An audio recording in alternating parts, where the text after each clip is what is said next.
guys, welcome to Brian's Man Cave. So today I'm going to be doing a top 10 favorites, or my top 10 favorites list of Intellivision games from the original 125 games that got released. Now the reason why I'm doing this is because I seen it posting on Facebook on the Intellivision group from the Intellivisionaries who do a podcast. Every once, I think like a few times a year they do it, and they're looking to get everybody's lists of top 10 games for the Intellivision. And I was trying to think, okay, what games do I like? And I asked, should I put in do you want just a list of games or you want me to explain it? Anyways, I saw another fellow YouTuber, Papa Pete, said he was going to do a video on it. And I thought, hey, yeah, that would be fun. Let's do a video on it. I don't do a whole lot of top 10 videos myself, so I thought this would be a fun thing to do, especially when it's, at this point of the game, it's the end of the year for me, for everybody, I should say.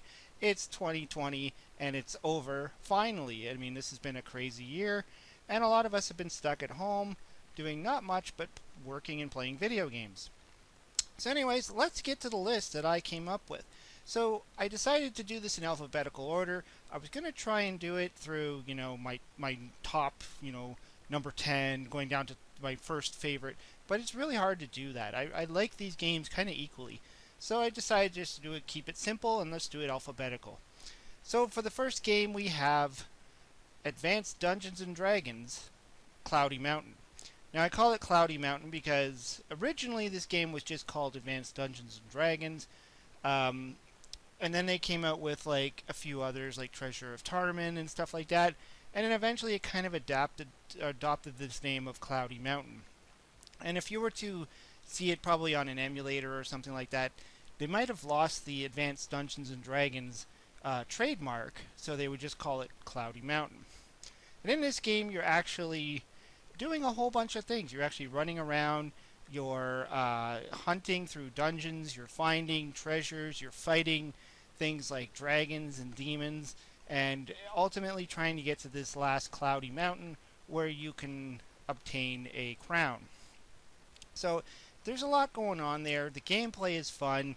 You get to hunt, you get to go into various different randomized mazes, and there's a complexity of beginner up into like expert, where you could start off with like hardly any kind of enemies coming after you to really hard.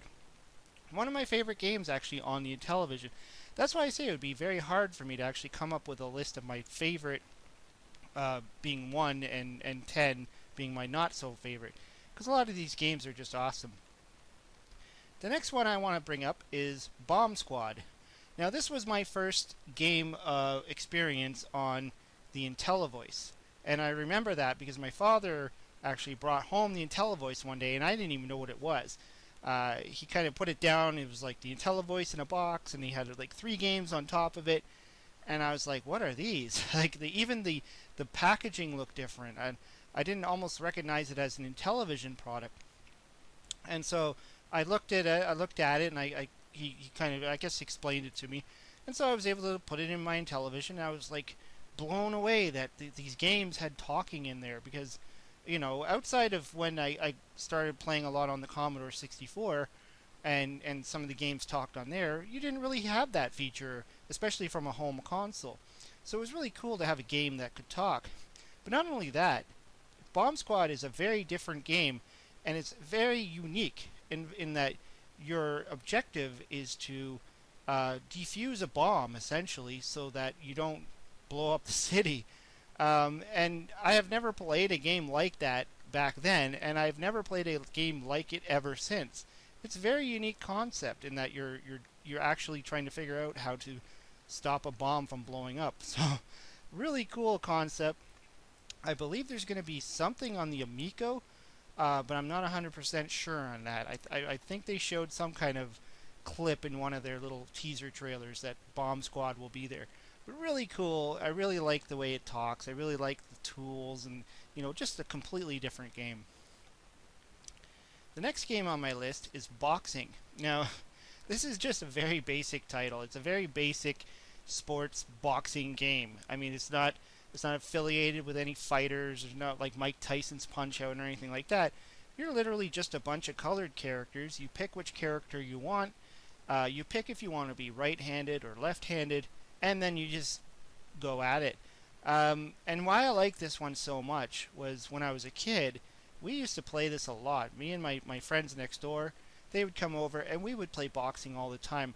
In fact, we would often kind of fight over who gets to play the gold character, because we always found that the gold character was like the best one. And it probably is. I think it actually tells you in the manual the different characters, because they actually do have different traits. So you have a blue and you have a red and, all these different colors. So they actually do tell you that, some have this trait and some have that trait. But anyways, I remember having loads of fun playing boxing. The downside is it's a two-player only game. And that's kind of the message that Intellivision always wanted to kind of portray as being, the couch co-op, where you play with your family, you play with your friends. You don't just sit there by yourself playing with the AI. But in cases where you didn't have anybody over or you were alone, it kind of sucked that you couldn't play. I mean, the other player would just stand there while you got to punch its lights out. Still fun, but not as fun as playing with an opponent. The next game I want to talk about is BurgerTime. Now, this is like my first real introduction to an arcade style game. The one that was actually in the arcade, being played on the Intellivision. Because I played games like Astro Smash and poker and blackjack, just random games like that. But to actually play a game like BurgerTime, which was really popular during that time in the arcades, and actually have a home version of it.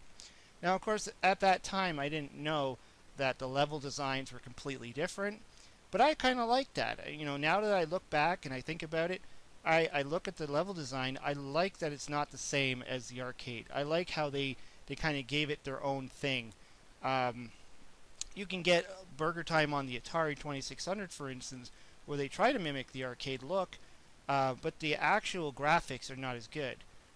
The Intellivision does a really great job with the graphics. The gameplay is great. The speed of the character is great. Animations are perfect. I just love BurgerTime, and I think everybody agrees that has an Intellivision that BurgerTime on the Intellivision is one of the better ports of BurgerTime. So the next one on my list is Donkey Kong Jr.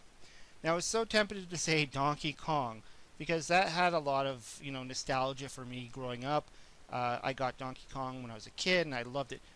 But that being said, Donkey Kong Jr. is far better.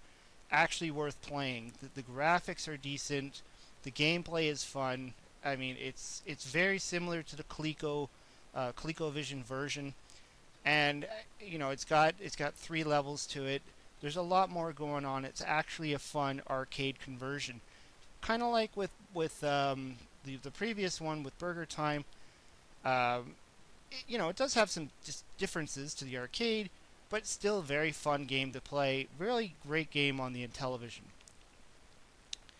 Following up with the arcade titles, I'm going to go into Lock and Chase as being my next choice. Now, Lock and Chase was my first dot gobbler game. I didn't have Pac-Man. I didn't have anything that could play Pac-Man when I grew up. When I had my Intellivision, Lock and Chase was the only game I had where you had a character that could go around and collect dots.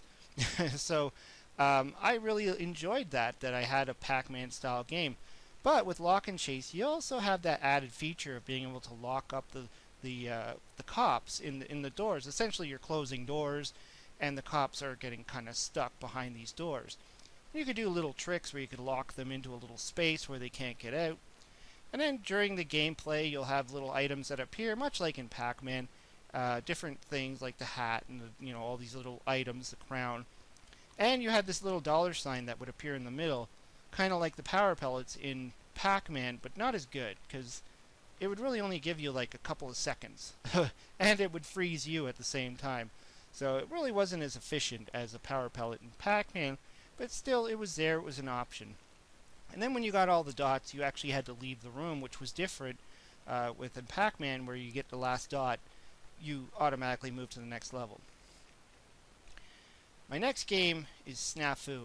Now, this was my first I guess Snake is what it's more commonly referred to as.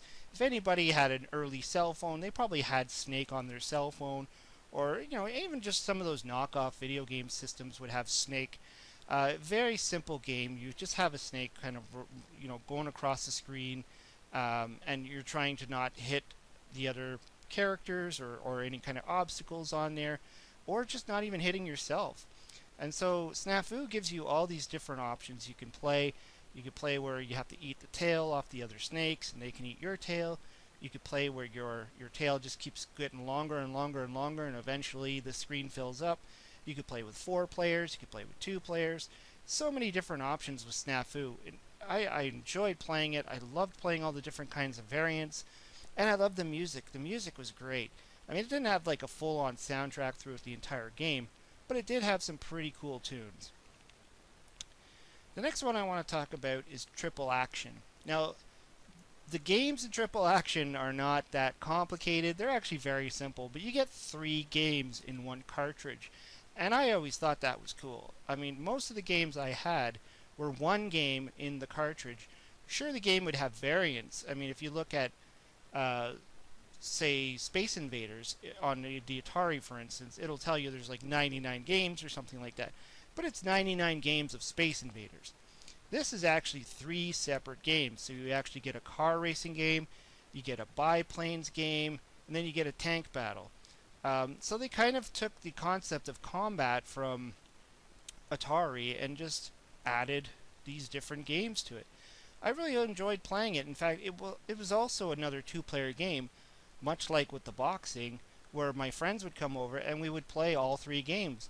I'm not sure which one I liked the most. I think I always liked the biplanes one, where you get to fly, do loop-de-loops, and then shoot the balloon that flies up. In fact, that's going to be another Amico game that's coming. I definitely seen that in the trailer. The other games were okay too. I mean, playing as the tank battle, playing as the car racing, all fun and all in one cartridge. I mean, I don't remember any other games back in the day having 3 different games on one cartridge. The next game I want to talk about is a game that I didn't really get to play when I was a kid, but my uncle did have it, and I always saw it in his collection. I always wanted to play it, and I didn't get to play it until I got older and rebought the Intellivision that I have today, because I lost the one I had when I was a kid. I had to sell it, get rid of it. But anyways, I ended up buying this game when I was older, and that's Utopia. Now, Utopia is interesting, and I have played it a few times. In fact, I think I've played most of these games a few times on my channel. Now, Utopia is interesting because it was the first, I guess they call it, God game, where you actually have to build something, build a island. You have to build, kind of like SimCity, like the first SimCity. You're in charge of building the island. You're in charge of putting things that way. You're in charge of the population growth. So one of the first games, if not the first game, to actually pull that off. Really cool game. I like the icons in it. I like, you can choose if you want to play longer games, how long your turn is going to last. You get to do things like go fishing, you get to plant crops, all these different little things that you can do during your turn. And it's real time, so it's happening simultaneously. Both players can play at the same time. You can play 1 player. You don't have to just have 2 players. And everything is happening during a day's time, and then it goes to the next day. So, and then at the end, of course, you have to look at your population, you look at your scoring, all that type of stuff, your money, and then you determine a winner. Real cool game, and kind of like groundbreaking for its day. The next game I want to talk about is Venture. Now, this would be the last game actually on the list because we're at the V. Venture was one of those games where I remember getting it. My brother actually bought it, and I didn't really know what it was. But when I first saw it, I was hooked immediately. I haven't been able to play any other games like that actually at the time. Probably Dungeons and Dragons was close. But Venture was just interesting in that you're going into these different multi-screen levels in one big screen, and you can do all different kinds of things. You're going after treasures, you're shooting different enemies, you got all these different sounds, you got this hall monster that will come in and come after you. All these different things that just I was not used to playing on just regular Intellivision games. most of the games I remember playing were single screen. So this one having 3 separate full-on levels, full of individual levels within those levels, was crazy to me, and I loved playing Venture. Of course, I ended up getting to play it on the ColecoVision and the Atari, and I think no matter what version I've played, I always enjoy playing Venture on any of the systems. Real cool game. In fact, it's a real cool arcade game that I never actually got to play when I was a kid. I never even heard of it. Anyways, those are my 10 top Intellivision choices. Like I said, this is, a video that I decided to put together for the Intellivisionaries podcast. I'll leave a link down below to their website so you can check it out.